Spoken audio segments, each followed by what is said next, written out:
Bill Barnwell has announced that Thierry Henry is the #1 signing in the history of the Premier League. Well, to give us their thoughts, we welcome back Craig Burley. We welcome in Frank Leboeuf as well. Craig, let's start with you. Do you concur?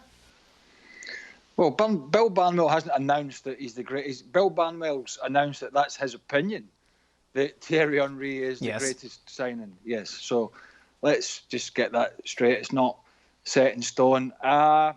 It's hard to argue, I think, really, when you see what he did when he came in from Juventus.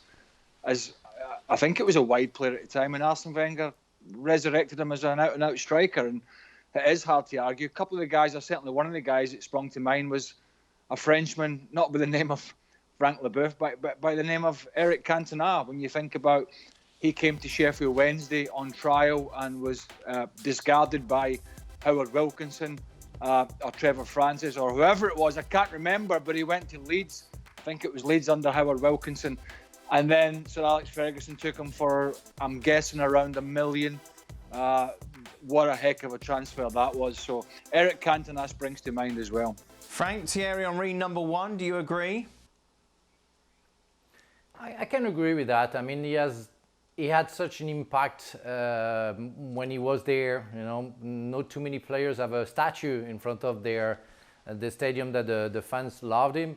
I played many times against him. It was quite impossible to cope with his power, his technique, and his pace. It's true that Cantona could have been named as well. It's maybe too many French people to be named, but many others could have been, and because we see so many fantastic players. But I don't agree. I checked the list. First, I'm not there, so I'm very upset with that. I'm very upset with the fact that Roberto Di Matteo is not there. Roberto Di Matteo won 5 caps with Chelsea, scored 2 important goals for the club in the FA Cup.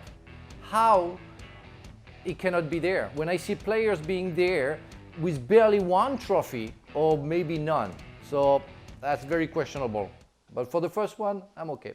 Hey, you could throw in Gianfranco Zola as well, because at 5.5 million, I believe it was, Frank, or thereabouts, that's an absolute steal. I mean, my God, 5 million for a little genius like that is quite incredible.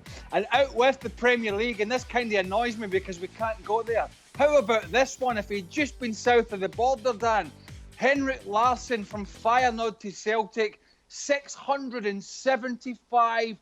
If that had been in England, he'd have been top of Bill Barnwell's list. He's got to be 675,000. Think about that. In 1997, not too different a time to when Thierry Henry signed for Arsenal.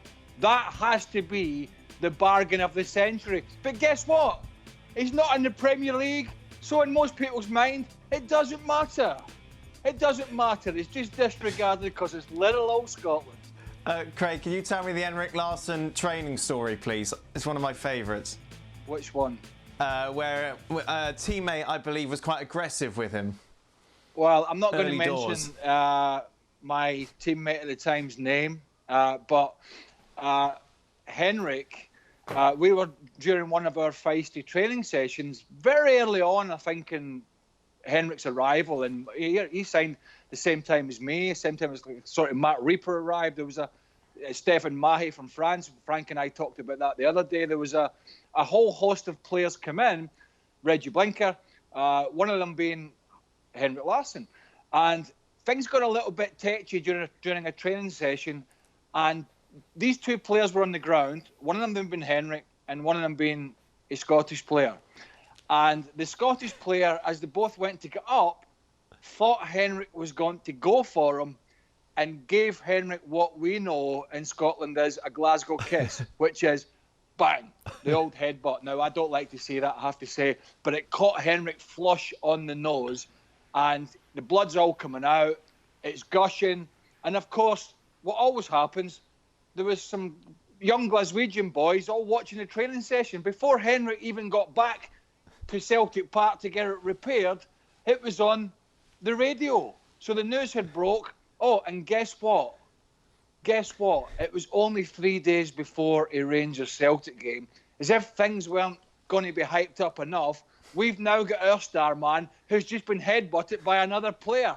the whole thing was a mess. And by the way, Dan, I have to say, Henrik's 2 black eyes were an absolute peach. I mean, you couldn't hide these things. It was just 2 horrendous black eyes. So, yeah. But I have to say, everybody got on great after that. It was an unfortunate incident. These things happen at clubs sometimes. We hope they don't, but it did. And I can say it didn't affect Henrik's performances going forward. But I'm not going to name the individual that headbutted him. You'll have to figure that out. Thanks so much for watching ESPN on YouTube. And for more sports highlights and analysis, be sure to download the ESPN app. And for premium content and live streaming, subscribe to ESPN Plus.